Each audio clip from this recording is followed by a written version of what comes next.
What's up, guys? Back again today for our daily pack opening. Got the Genesis Impact. See if we can get something new. I think we've had tons of repeats, both in our super rares and just the regular rare cards. So first up, we got the Book of the Law. We got Megistus Vitra. We got Born from Draconus.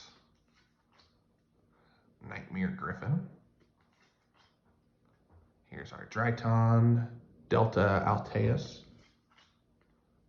Here is our Drytron Eclipse. And the final card is our Live Twin Home. So it's actually cool looking spell.